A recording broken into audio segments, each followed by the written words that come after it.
அதனால வார்த்தைகள், டேட்டாஸு, தகவல்கள் பொதுமக்களுக்கு எது கரெக்டாக போய் சேரணும் அந்த மாதிரி விஷயங்கள்ல. அதனால அண்ணாமலை வந்து பாஜகவில் அவரால் தொடர்ந்து டிராவல் பண்ண முடியாத நிலைமை. திராவிட கட்சிகளை மக்கள் ஒதுக்கிட்டாங்க. மாற்று தேடி இருந்தாங்க, மாற்று இவர் வந்துட்டார். அவருக்கு தெரியுமோ தெரியாத, எக்ஸ்பீரியன்ஸ் இருக்குதோ இல்லையோ, பேசுறாரோ பேசலையோ, புது ஆளோ பழைய ஆளோ வாய்ப்பு கொடுத்து பார்ப்போன்னு கொடுத்துட்டாங்க. அதில் வந்து கரெக்டாக செக் வச்சுட்டாங்க. 108 தொகுதி கொடுத்தோன்னா அவருக்கு 10 நாள் அலைஞ்சாரு, அரசியல் கட்சிகளை பற்றி தெரிஞ்சுக்கிட்டாரு. பார்க்கும்போது சித்தாந்த ரீதியா யாருமே இல்லையே. பெரிய பெரிய கொள்கை ரீதியான சித்தாந்தம் என்ன கொள்கை? திமுகவை தவிர பெருசா திமுக நான் உதயநிதினு சொல்றேன். உதயநிதி திமுக என்ன சித்தாந்தம் இருக்கு சொல்லுங்க. திராவிடன்னு எல்லாம் சேர்ந்தது அப்படின்னு சொல்லுவாங்க. அப்ப இங்க இருக்கிற மேகதாட்டுல உங்களால பேசி தண்ணி வாங்க முடியுமா? நீங்க மட்டும் திராவிடன்னு சொல்லிடுங்க.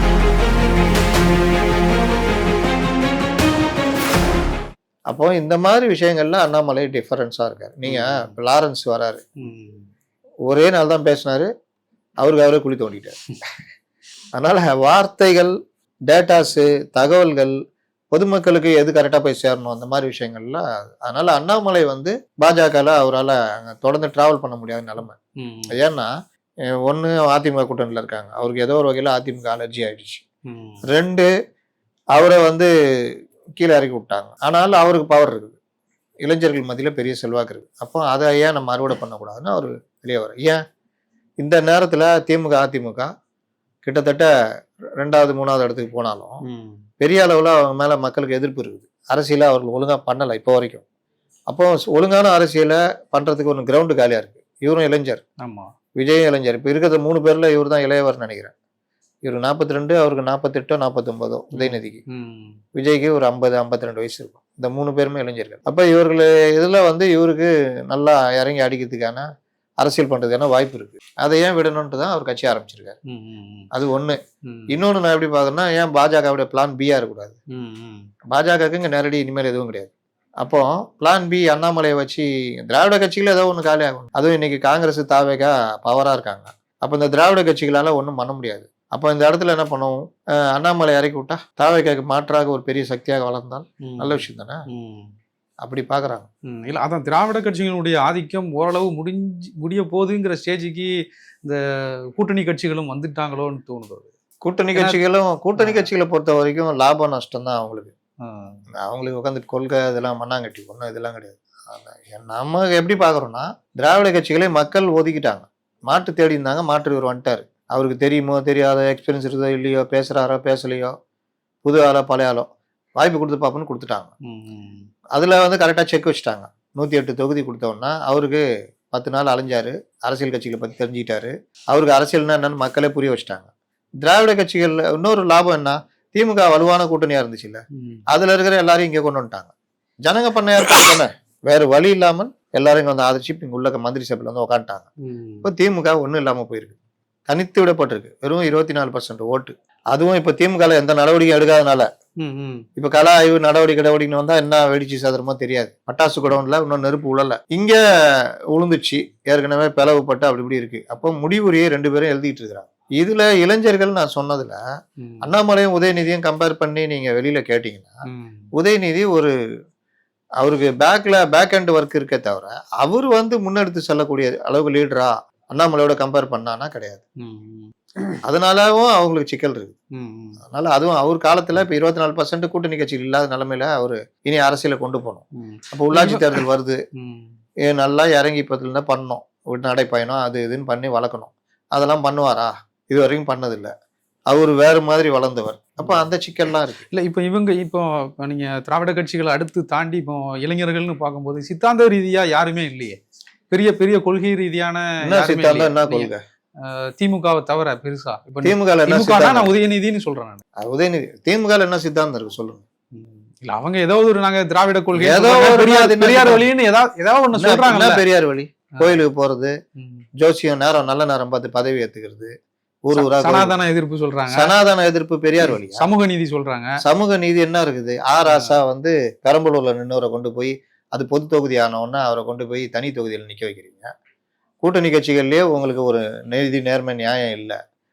சனாதனத்தை எதிர்க்கணும்னா நீங்க வந்து பட்டியலினத்தை சேர்ந்தவர்கள், சிறுபான்மையை சேர்ந்தவர்கள் அமைச்சர்களை பங்கு கொடுத்துருக்கணும். சமூக நீதினா அதுதான். ஏதாவது பண்ணீங்களா? ஒண்ணுமே பண்ணலையே. சரி, அப்ப இது வரைக்குமே கொள்கை ரீதியா அரசியலே இல்லைன்னு எந்த கட்சியும் இல்ல. இடதுசாரிகள் மட்டும்தான் இருக்காங்க.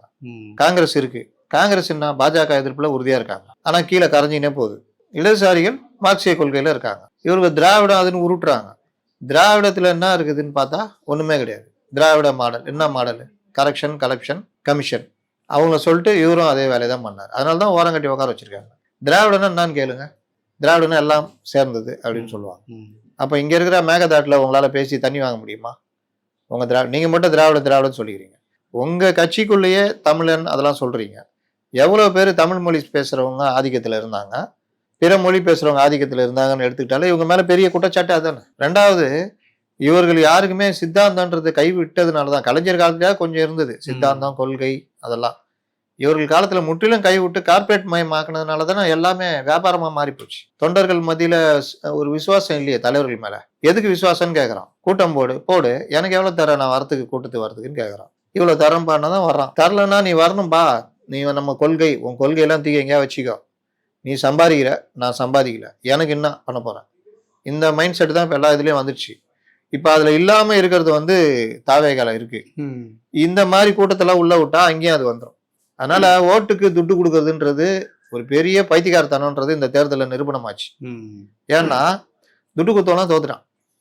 ஜனங்க துட்டை வாங்கிட்டு யாரை தேர்ந்தெடுக்கணுமோ அவனை தேர்ந்தெடுத்தாங்க. அதுல பெரும்பாலான பேர் 90% துட்டு தரல. தாவேகால ஒரு 10% வேணா நடந்திருக்கும். அதுலயும் தாவேகால துட்டு கொடுத்து கூட சில பேர் தோத்துருக்காங்க. அப்ப துட்டு கொடுத்தால் ஜனங்களை விலைக்கு வாங்கிடலாம் நினைக்கிற நினைப்பு அடிபட்டு இருக்கு இந்த தேர்தலில். இனி வருங்காலங்கள்ல அதை பண்றதுக்கு யோசிப்பாங்க. இல்ல உடனே குறையாது, கொஞ்சம் கொஞ்சம் குறையும். அதுலயும் துட்டு செலவழிச்சு அங்கேயும் தாவேகா ஜெயிக்குது அப்படின்னா முற்றிலும் அது ஒழிக்கப்படும். இல்ல தாவேகா வருங்காலத்துல தாங்க ஜெயிக்கணும், இந்த வெற்றி தொடரணும் துட்டு கொடுத்தாங்கன்னா இந்த செட்டப் அப்படியே தொடரும். ஜனங்களுக்கு லாபம் இல்ல. அதான் இப்போ அரசியல் வெறும் எக்கனாமிக்கல் சார்ந்த மாறிடுச்சுன்றீங்களா? ஃபுல்லா கார்பரேட்டா? உறவுகளே பொருளாதாரத்தை சார்ந்ததாங்க. இன்னைக்கு பாரதி ராஜா பத்தி என்ன சொல்றாங்க? 500 கோடி சொத்து இருக்குது. ஆனால் அவர் வீட்டுல ஒரு அனாதையா தான் இருந்தார். அவரு பாத்துக்கிற பணிப்பெண் கூட வீட்டை பூட்டிட்டு போயிடுவாங்க. தனியாக தான் வீட்டில் இருப்பாராம். அப்போ எங்கே போணுச்சு அந்த உறவுகள்லாம்? ஏன் யார் வீட்லையும் போய் பாரதி ராஜாவால் தங்க முடியல? இன்னைக்கு சொத்துக்கு அடிச்சுக்கிறாங்க. உறவுகளே நீ பொருளாதாரத்தை வச்சு தான். நல்லா கஷ்டப்பட்டு சம்பாதிப்பான், அடுத்தவனுக்கு தரமாட்டான், சொந்தக்காரனை பார்த்துக்க மாட்டான், யாருக்கும் ஒரு இது விசுவாசமாக யாரையும் வச்சுக்க மாட்டான், புள்ளன்னுவான். கடைசியில் அந்த புள்ள சொத்தை பிடிக்கிட்டு அவனை நடுத்தரில் விட்டுருவான். இந்த மாதிரி எல்லாமே நடந்திருக்குது. கட்சிகள்லையும் அப்படிதான். கொள்கை சார்ந்த அரசியல்னு வந்தவர்கள் எல்லோருமே இன்னைக்கு கொள்கையை விட்டுட்டு பணம், கார்பரேட் இப்படி போயிட்டாங்க. அதனால கொள்கை இது எல்லாம் ஹம்பக்னு ஆயிடுச்சு. இடதுசாரிகளே இன்னைக்கு திமுக பணம் வாங்கினதெல்லாம் வெளிச்சத்துக்கு வந்தது. அப்போ கீழே கஷ்டப்பட்டு உழைக்கிற ஒரு தோழர் எப்படி யோசிப்பாரு? என்னடா நம்ம உழைப்பை எல்லாத்தையும் செலுத்திக்கிட்டு உழைச்சிட்டு நடுத்தரில் நிற்கிறோம், இவனுக்கு அசால்ட்டாக துட்டு வாங்கிட்டு கதை விட்டுட்டு இருக்கானுங்கன்ற கோபம் வரமா வராங்க. நான் ஏன் துட்டு வாங்கக்கூடாது அப்படி யோசிக்க மாட்டான். இதுதான் நீ பிரச்சனை. அப்போ ரெண்டு கட்சிகள், எல்லா கட்சிகளும் இப்போ அடுத்த கட்டமா சென்னி செட்டுக்கு நாங்கள் அரசியலை போதிக்க போறோம், கருத்தியலை போதிக்க போறோம்.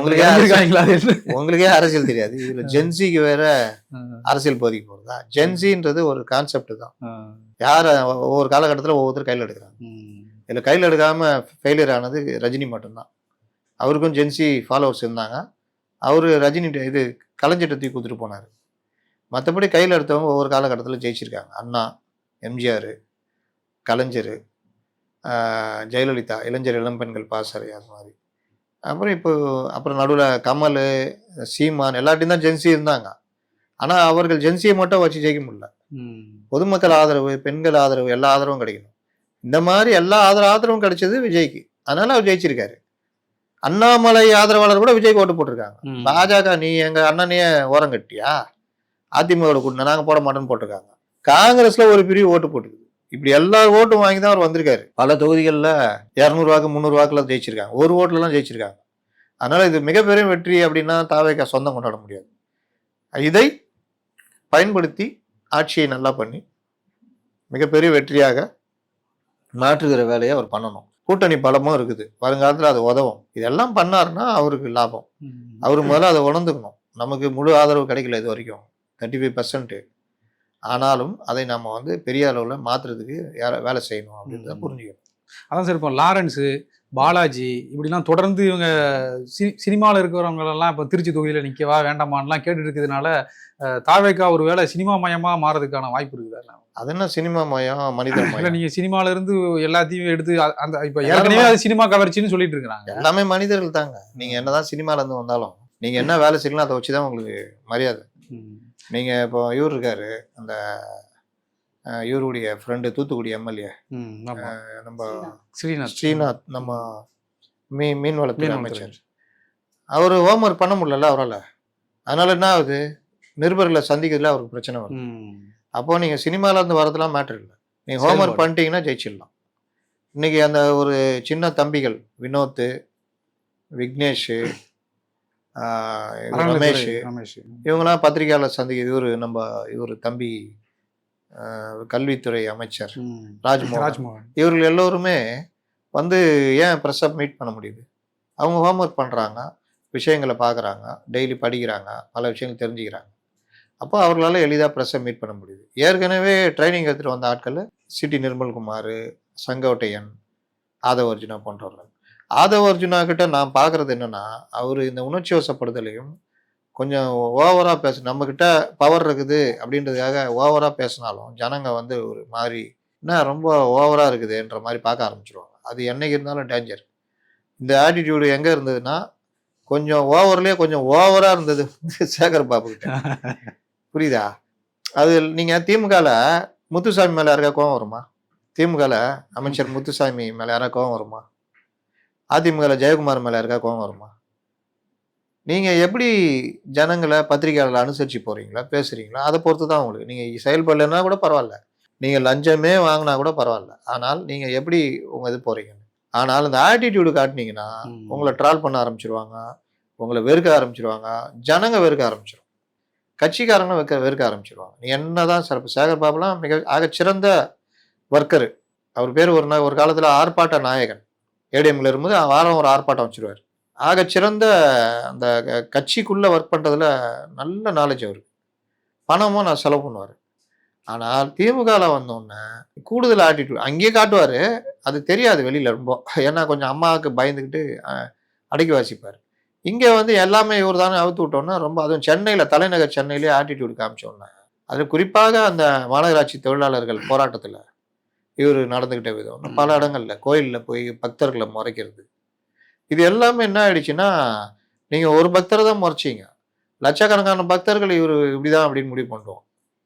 ஒரு பக்தரை தான் கமெண்ட் அடிச்சிங்க, இருங்க என்ன கெட்டு போகுது அப்படின்னு, அது லட்சக்கணக்கான பக்தர் மைண்டில் போய் சேர்ந்துடும்.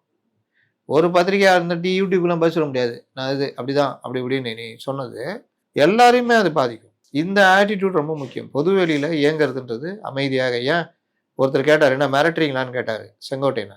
ஓடி போன திரும்பி ஓடி வந்து இங்கே வாங்க வாங்க வாங்கன்னு கூப்பிட்டு, ஏங்க என் பழக்கம் அது கிடையவே கிடையாதுங்க, நான் எல்லாத்தையும் ஃப்ரெண்ட்லியாக பழகிறவன், நான் அந்த டைப்பு கிடையாதுன்னு ஏன் அவர் சொல்கிறாரு? அந்த அவருக்காக சொன்னார், வரவிடும். அது ரொம்ப முக்கியம்.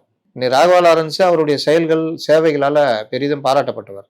ஒரே ஒரு வார்த்தை இன்னைக்கு ஊடகத்தில் மன்னிப்பு கேட்குற அளவுக்கு ஆகுதா? ரொம்ப முக்கியம். யாகாவாராயினும் நாகாக்க காவாக்கால் சோகாப்பர் சொல்லிலுக்கு பட்டுன்னுவாங்க.